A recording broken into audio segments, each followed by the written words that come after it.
Alors ici, on est sur la rue Sherbrooke-Est, dans l'arrondissement Mercier-Hochelaga-Maisonneuve.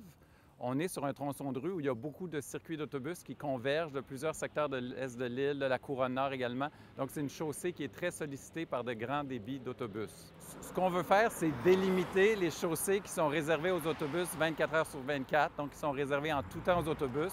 L'objectif, c'est de tester différents matériaux pour colorer la chaussée, pour bien délimiter que c'est une voie réservée.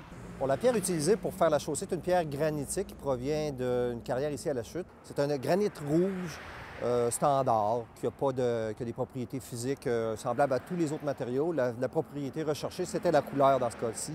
On choisit de prendre un granulat de couleur rouge au lieu d'appliquer une peinture pour des raisons de facilité d'entretien. Il est beaucoup plus facile de laisser l'agrégat vieillir et d'obtenir la couleur naturelle que d'avoir à peinturer la chaussée à chaque année et de l'entretenir. En fait, il y a plusieurs choses qu'on teste ici. La première chose, c'est la couleur. On veut tester le contraste, puis comment la couleur va évaluer dans le temps. Ça peut se faire sur plusieurs années. Ça peut aller jusqu'à 2-3 ans.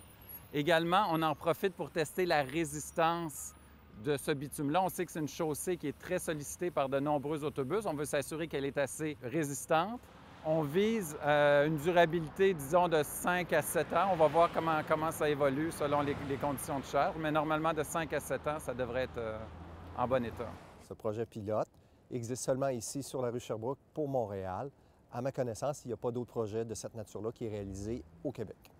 Les voies réservées 24 heures sur lesquelles on pourrait utiliser ce mélange, ça pourrait être notamment le boulevard P9 ou Côte-Vertu, Sauvé, ou ça pourrait également être utilisé sur le réseau supérieur du ministère des Transports du Québec, sur les autoroutes. C'est une voie réservée qui pourrait être sur les autoroutes.